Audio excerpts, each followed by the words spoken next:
Welcome to Big Blend Radio's Art Show, featuring Victoria Chick, a contemporary figurative artist and early 19th and 20th century print collector.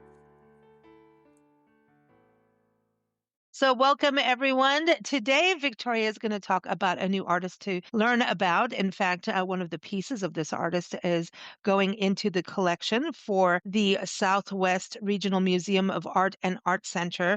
This is a project that Victoria spearheaded many years ago and has a team behind her now. And things are coming together for this wonderful fine art museum and art center. So it's educational, it's viewing, it's, entertainment too, and definitely will become a destination within the Silver City region of Southwest New Mexico. So right now they've been working really hard on getting a building, but it looks like you're going to be able to visit the building, the proposed building, this fall. Isn't that right, Victoria? Welcome back. How are you?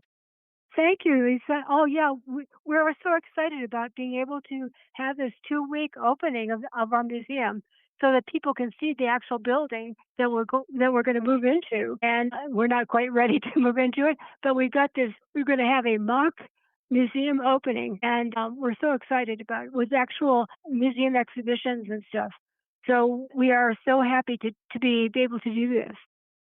I think this is so exciting. And it's the old post office building. And it's on the same street as the actual Silver City Museum that has the museum, Yes. I mean, the history of Silver City in Southwest New Mexico. And around the corner is the museum that is part of the college, right? Yes.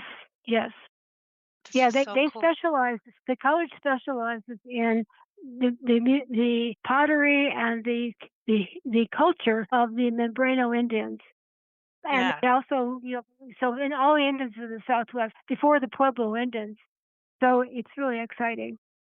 I love this that you're going to have like a tri-museum area in the downtown Yeah, district. And yeah. so this is a free pop-up museum weekend, 2 weekends. So it's October 10th and 11th, 17th and 18th. And again, this is going to be at the building. So we got everything on the website, and you can go to, let me give everyone the website. It's linked in the episode notes, southwest-art-museum.org. And you can also sign up for the newsletter, which is on Substack.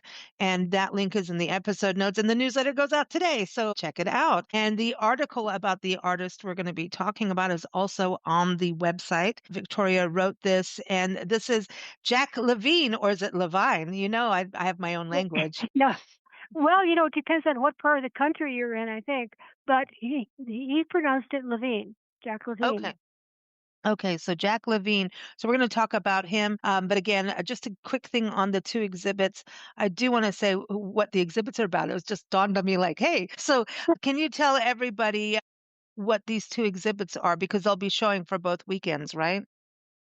Yes, yes. Well, one of the exhibits is about the etching, how etching came to the United States. Really, it's as etching, as almost everybody knows, is a printmaking technique, and it always wasn't in use. And it happened. It's sort of a blossoming of that technique in about 1870. So the exhibit traces the progress, really, of that etching process from 1870 to the current day. So it's pretty comprehensive, and Oh, that's fantastic. we're using etchings from our own permanent collection to be able to do this. So that's exciting too, that we can pull from our own collection. Well, I love this because it also ties into America 250, the 250th birth Yes, anniversary of our United States. Obviously, we were here before that, but this is another American story, and the arts are a big part of the American story. So that yes. is fantastic. And, And the and other, go ahead. no, the other exhibit we're having is with 5 artists' interpretation of the West. And of course, the West is a big place, as we know. So we have every artist expressing the area that they live in or that they're visiting. And in connection with that, it's going to be an interactive exhibition. We're going to have a table set up. We hope lots of people participate, and we expect a lot of kids will.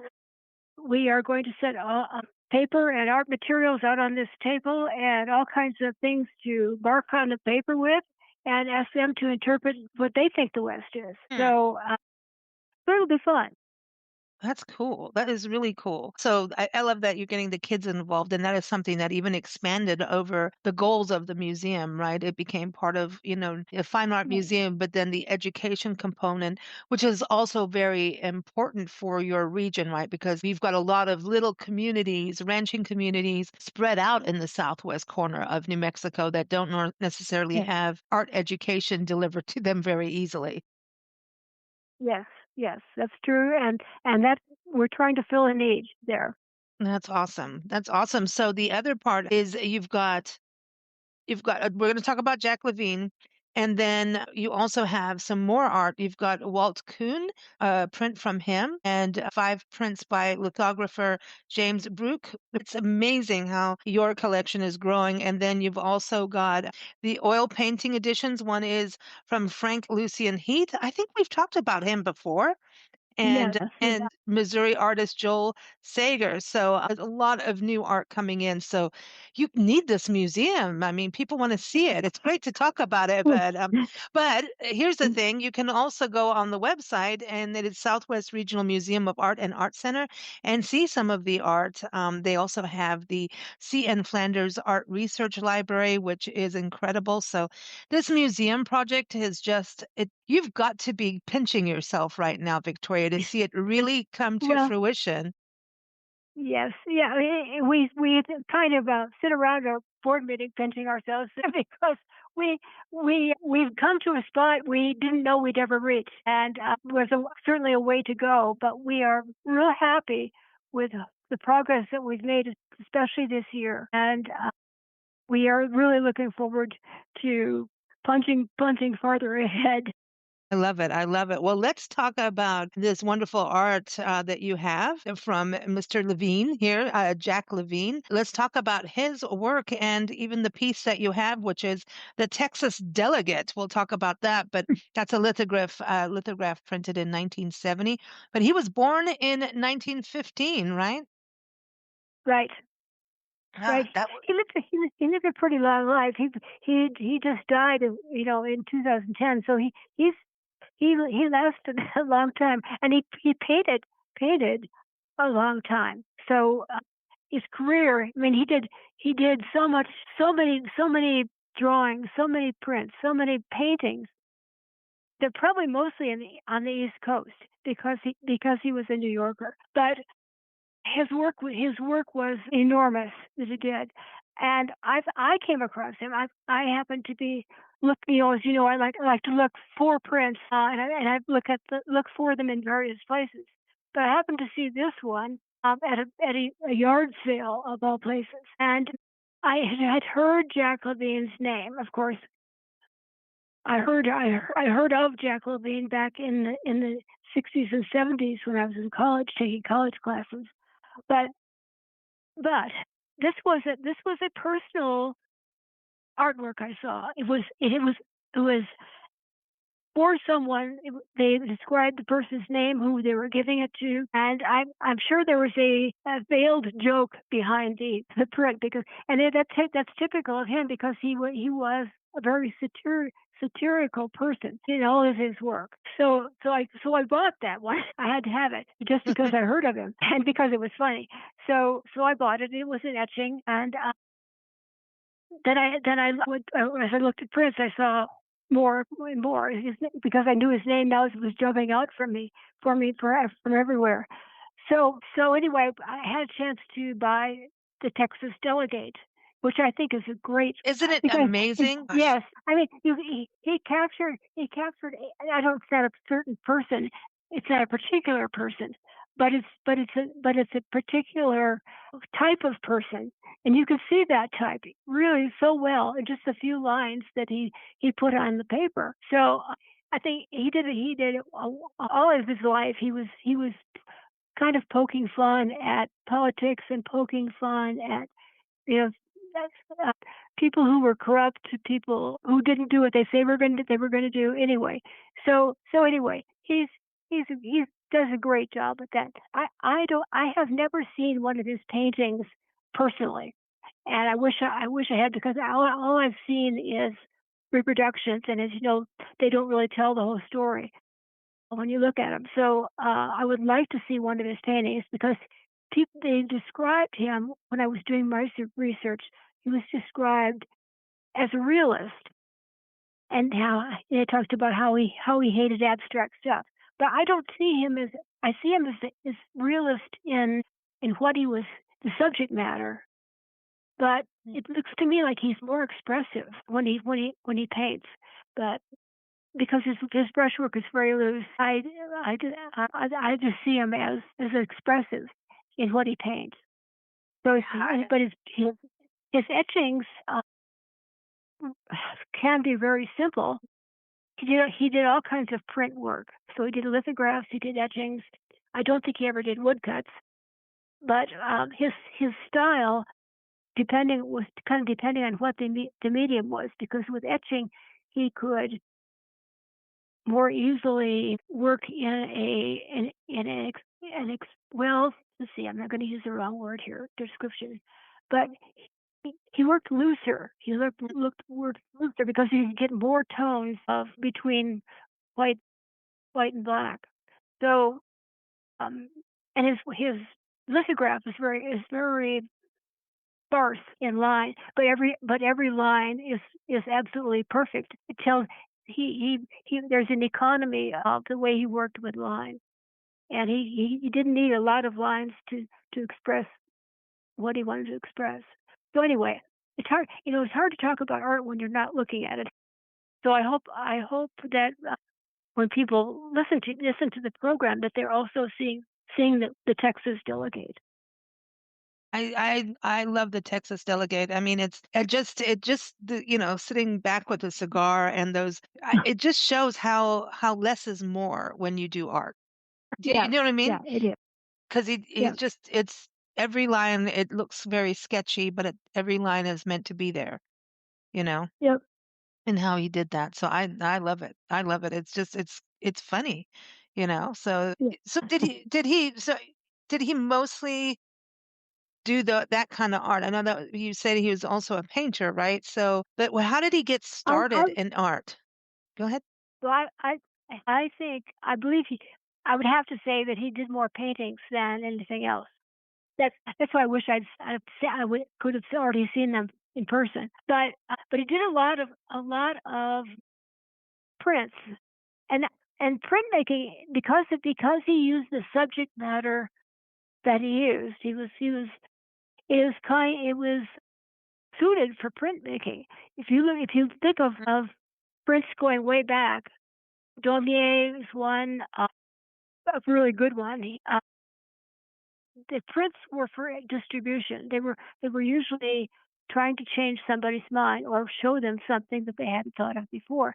So that I think that his subject matter was really suited to prints because you could there was always more than one copy, so that more people would own it or see it and think about what who they knew that fit that kind of person.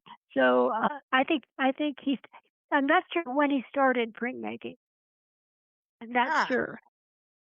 but he's good at it. He would have been exposed to it when he went to the Art Students League to study because by 1920 so they had a printmaking department and they had that kind of crosses the border also between why we're doing a print exhibition at the museum Hmm. because the Art Students League was real instrumental in getting printmaking going, especially etching in the United States.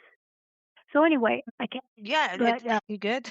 and when Levine he was in the WPA, and that was also a perfect place for him because he grew up in a neighborhood that was mostly new immigrants in this neighborhood, and of course with new immigrants the level of poverty was higher than in other places. So he that was his neighborhood. That was what he knew. He that was what he was interested in. And so he that subject matter cropped up in his paintings. It cropped up in his lithography and in his etching.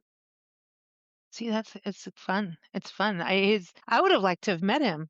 He seems like someone to have happy hour with, you know what I mean? I It's I think he might have been he obviously had a sense of humor, but he might have been a little on edge. He might have been cranky. I don't know. It's hard to say, but yeah, that's but true too, but that's still fun as well. yeah, yes, yes. I I like love how, his starts as a kid, you were writing about in the article. Everyone, the article again's on the website, the museum site linked in the episode notes, and how he used to go to his dad's shoe store and draw on the brown wrapping paper, you right, know? I right. love that beginning I don't. of art, you know? Yes, yes. His brother. He had brothers and sisters, and in fact, one of his brothers was a twin who was an artist also. His first name is Moses, and he's easy to look up. There's a lot written about him too. But they lived in a smallish apartment, and so there wasn't a lot of space for him to work. So his mother would make room in her kitchen to keep his art supplies. So I think that was probably a necessity at the time. But they were very encouraging about his talent. That's cool. It really helps when parents see it and just Yeah. support, you know. And but I mean, maybe they didn't think he was gonna become a full-time artist, but who knows, Yeah, if they right. You never know at that age. no, you just don't know. And I think that's again going about back to the importance of education in youth. You just don't know. The sooner they're doing it, the more practice they're getting in when they're an adult, you know? Yeah, I'm always blown away absolutely. by youth art. When you go to youth art exhibits, it blows my mind. I'm like, wow. And I wonder sometimes if it's because their ideas are so fresh, they don't have so much limitation as we do as we age. We put more no's in front of us and tend to self-edit more than when we were kids. And when you see youth, I mean, especially teens, they tend to I'm pretty blown away when I see youth art all the When you time. when you go to a youth art exhibit, don't think that you're looking at all youth because I have a soapbox that I can get on about about art exhibitions and nurturing people. And yes, there's always somebody who's going to be naturally talented, and the rest of us have to learn. And in school, I personally think they shouldn't. That you shouldn't. You can exhibit everybody's work before they're Mhm, almost before they're out of high school. mhm. And after that, because we get identified so quickly when we're kids, we sometimes self-identify before we're very old because we overhear something that's so and so is really talented, and also and then why do they not think I'm talented if they think that person is talented? So you have to be really careful when you're in school, especially with teachers over complimenting somebody so that nobody else is receiving any strokes. I mean, you just have to be really careful because you can kill somebody's ability just by what you say. It's very delicate line that teachers have to draw between encouragement and not encouragement. I'm not saying it very well, but I've seen it enough times and I've even seen it in people in their 80s when I was an art therapist, and I would say, I wanted them to do something to draw, and they couldn't do it because they wouldn't even try because they weren't an artist. They were told when they were not young kids that their sister was the artist in the family. Oh, I know. Yeah, our little psyches are maybe too fragile, but we tend to identify ourselves through ways yeah. that other people don't even realize. This is the thing. I think it's art is for different things because sometimes Yeah, the art is therapeutic. Art is a way to express. Art is not necessarily as for a profession, but just as important to the person creating it, or maybe even the inner circle of people that experience it. And so I really believe it, no matter what age, no matter levels or whatever, advanced, not, yeah, some people really just are gifted with it. There is a reality of that and have like Yeah, an there extra is. boost on it. We all are geared towards what we're supposed to do in life, right? And you can do multiple things. It's a great thing to do that. But I think, art is something that is part of every being, and it's up to us on how much we want to grow that or what direction we want to take it. There's fabulous musicians I know that could be at the top of the Billboard charts, basically, not the top of their game, the top of the Billboard charts. But they have chosen a different career and they may play at a weekend festival in your local community and have it as a garage band and have a whale of a time, a good time, create some of the best music ever, but their choice is something different in their career path. And so everyone's different on Mm. how they do it. And I think celebrate it all, man. Yeah, yeah. It's When I've mentioned this before, but when I went to school, the teachers were directed by the principal to include an art an art just an art as part of whatever subject they were teaching. So so if we had math, we had some art. If we and that was easy. If we had social studies, we did art. But it wasn't separate. It wasn't a special thing. It wasn't. We didn't have to have an art teacher come in because it was just a way of life, and that was what we were learning. It was just part of learning, and I really appreciate that. The older I got, because it's just not you're not restrained from thinking you can't do something visually. yeah. I mean, it's just look how I mean this is just the example that Jack Levine has of going from writing, scribbling on a paper as a kid, Yeah, drawing on a paper but in his dad's shoe store to what he became as an artist is just like it just shows it right there, and so he was really a political artist. And can you tell us a little bit about when he joined the WPA's Federal Art Project and painted the Feast of Pure Reason? well, the WPA was started in the 30s, and they have a slightly different name for it as far as art goes. But basically, it was all under the WPA Federal Art Project. And he joined late, and he only worked there for a couple of years, I think. And I don't think he did the Feast of Pure Reason for the WPA. But I think it came to everybody's attention. Now, I don't know where it was first exhibited, so that may have made a difference as to how it was received. But anyway, the Feast of Furies is a painting, and I don't know the size of it. I would think it's kind of a medium-sized painting. He did it in oil, and it was on canvas. Yeah. Anyway, enough people saw it. That was what made him really famous, because it was kind of controversial, because people were seeing all kinds of other of things in it that he probably intended, or he may not have intended, for them to see it exactly they were seeing it. Probably he did, because he was kind of trying to get people to think. But in history, historically, it was at a time when there was a lot of police corruption and people getting off because of political reasons. Weren't held responsible for their actions. So it did create a lot of controversy, and people talked about it a lot, or used it to talk about those things a lot. So anyway, that would have been really probably in the early 40s when people were really talking about that. Now, because that would have been enough time for the painting to be known, become more widely known. So anyhow, but he did it. He did it. He painted the style of his painting did not change when he's changing subject matter.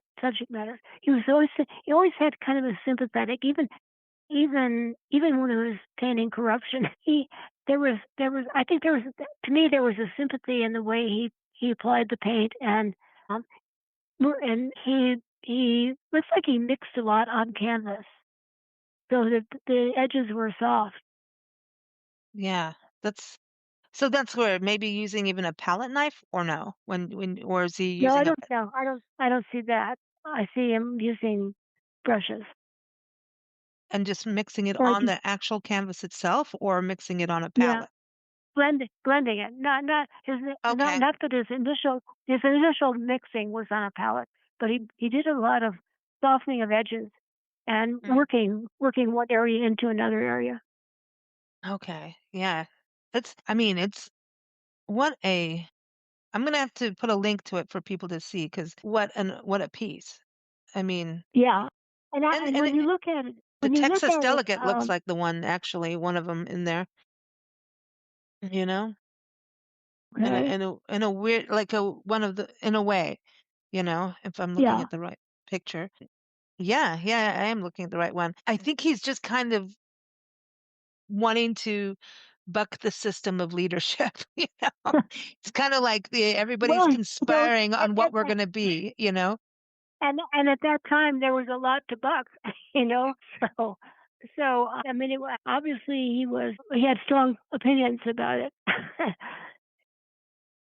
Let's see. I think it was interesting when he was. I don't know when he did this. It was after Peace of Purism, but he didn't change his style so much as I think he solidified it because he took a trip to Europe, which I think it may have been the first trip he took to Europe.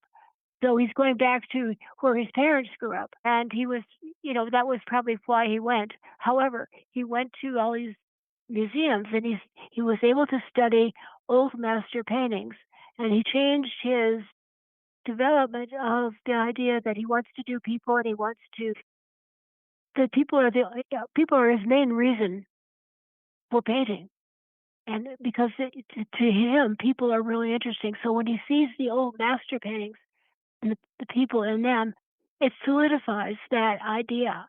And he came back and he was very much against and very vocal about his opinion of abstract art, and that would have been abstract expressionism art, Hmm. which was coming into vogue, I would say, in the 1950s in America.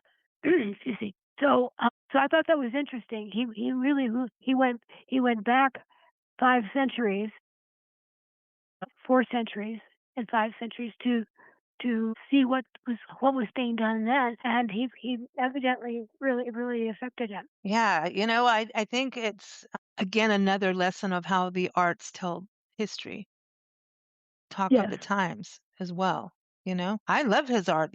I love how you always like for me personally, and I know for the audience over the years, because I see how well these podcasts do with you, you're introducing us to all these artists that many of us do not know. And it's just, because, there's always the same artists that everyone talks about, Picasso and, the Mona Lisa, and I'm not knocking those. Those are important to know about.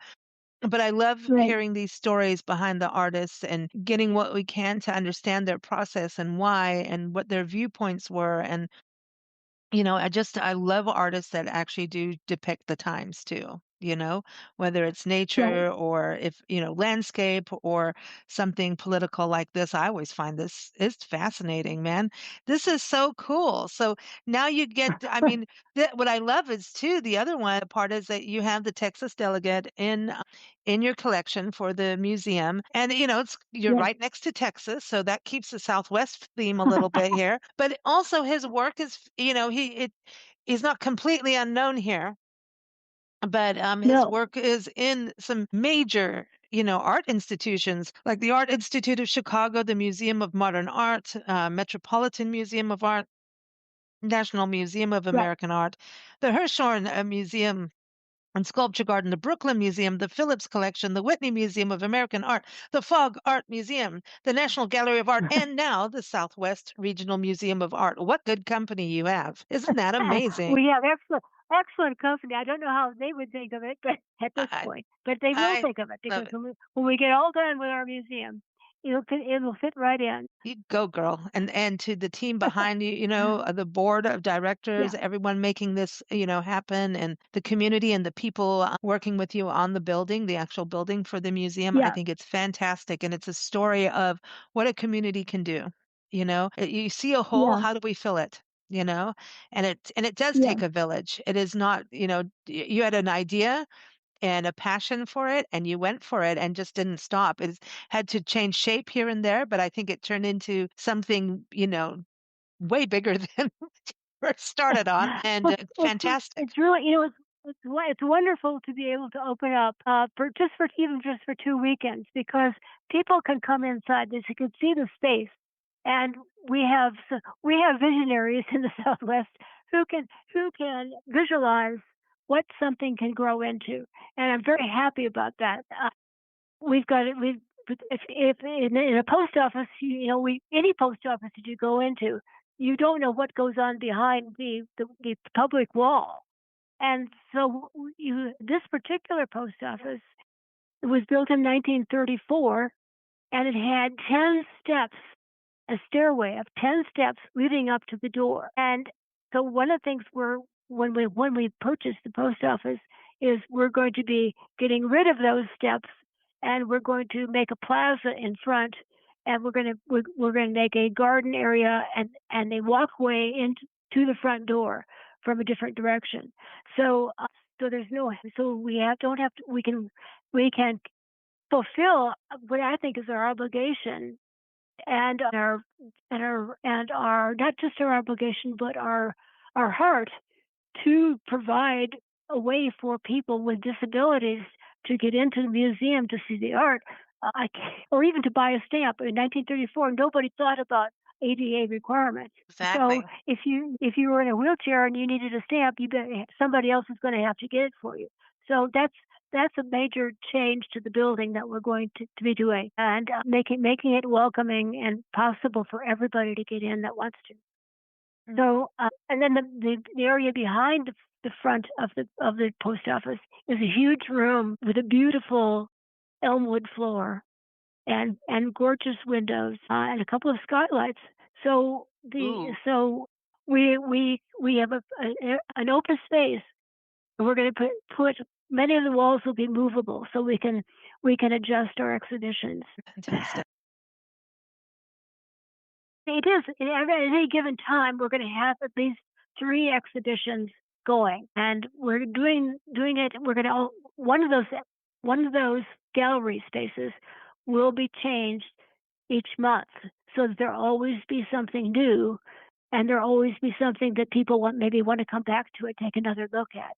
So Mm, we are going to. It's going to be, I think, exciting for people just to be able to have a museum local, a good museum that's local, that they could drop into. Take they don't have to set aside an entire day to travel to a museum and back. yeah, no, no, They, it's and that not I mean that's good too. That's always good to to do, but most of us don't have the time to do that, or the no, money to do that, or the transportation. I mean, there's lots of people in our community anyway. They're older, and for them to drive 4 hours, if they can, and look at a museum and then come back, but they probably can't. So they'll have to. It's like a 2-day trip. They stay overnight. So and the biggest thing that we thought of that's really important about having a local space for art is the time travel and the ability of people who can't drive. And I'm thinking right here, kids. Kids cannot go to Albuquerque. They can't go to Santa Fe alone. They can't go to Taos and see the galleries. New Mexico has wonderful art galleries, but they're pretty much centrally located along mhm, the Rio Grande in the north part of the state. And the people in the Southwest are at a disadvantage from a time and travel standpoint. So exactly. we feel like the museum here is gonna open art to everybody that wants it, and that many people will come for just maybe not maybe they're dragged here the first time. I don't know, but but but they have a good time looking at it. They enjoy it, and Mhm. that's the first. The enjoyment is the first step to appreciation. So, It that's and not true. everybody, not everybody wants to be an artist, and nor everybody should be an artist. So, but the creative aspect of art enters into it can enter into everything. If you appreciate somebody doing something creative, no matter what field they're in, that's your brain is working in a different way, and art can help foster that creative instinct that you need to improve things, to make new things. It's a real enjoyable way to expand your Mhm. thinking. I agree. I agree. And it's really good for business people to embrace art, so that you do open your mind. And otherwise, we all get stuck in ruts because we're creatures of comfort. And art is supposed to take us out of the creature of comfort mode, take us into a new horizon, make our minds think a little bit, maybe change some of our emotions, the way we think, everything and feel. And sometimes you look at art and you may have a complete, like, horrible feeling about it. Maybe it makes you angry or you dislike it. That is just as fine as enjoying it, right? It's supposed to evoke an emotion to yeah, have an emotion, put down the Yeah. phone, which is so emotionless, right? When we're so digital these days. And I think, having something where you can see actual art, there is nothing like seeing art in a space physically than seeing it online, which is great to see it online, but in its space, I Yeah. did an interview that airs next Tuesday on Boise, Idaho, and it was with travel writer Debbie Stone, and she went to the state capitol. She went to the Museum of Art there, and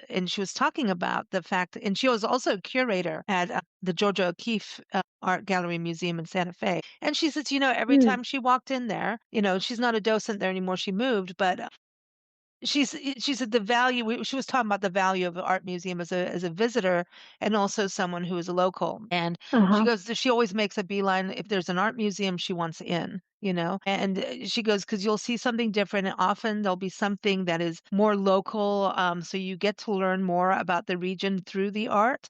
But she was saying, the permanent exhibits, because she was talking about a museum there that was changing exhibits, and she said, the permanent ones are so important because she said when she goes in, and I attest to this, like, DeGrazia Gallery in the Sun, the same thing every time I go there. I have specific paintings I want to return to, and go Yeah. and see. And she said it's like visiting an old friend and catching up and learning something new from it every time. And I absolutely 100% agree.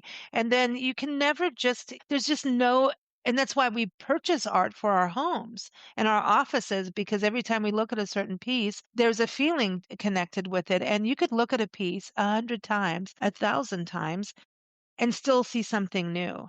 And I think that's the value of art, really. It's priceless at Right. the end of the day. But you reminded me of a story. Mike, I had a cousin that lived in Minneapolis who told me this. The Minneapolis Institute of Art has a very important painting, German painting called Der Blaue Reiter, and it's been hanging on their wall for decades. And Hmm. they got a request from another institution to loan it to them. So they did. Well, when it wasn't on the wall, people were freaking out. People were complaining. People were irate because their favorite painting was gone. And so I know what you mean. You would get an attachment, or it can happen, and it doesn't happen with every piece of art, but it's sure there are certain pieces of art that people will really need to see, or they will be disappointed. So anyway, they had a big reception when it finally returned, and thousands of people showed up. So Yeah, see, this is so cool. I'm so excited. I feel like we got to get to the Southwest now, and we might. So, everyone, please go look in the episode notes for the links to Victoria's article, also to the museum website, and learn more about those exhibits we were talking about at the beginning. And then also to go look at Victoria's work, go to victoriachick.com. She is here every third Saturday. So, we look forward to more conversations. And next month, I'm sure you'll give us another update because I know as you put all these things together, there's going to be, but wait, there's more. At least having a good reminder to go to Silver City because, Silver City is a destination for sure. It is an art destination. It's a history destination, a nature destination. And you're going to have a good time. If you've never been there before, make sure it's on your list. Thanks so much, Victoria. No, you're more than welcome. Hope to see you soon and talk to you again next month. Thank you for listening to Big Blend Radio. You can view Victoria Chick's artwork at victoriachick.com. Keep up with us at bigblendradio.com.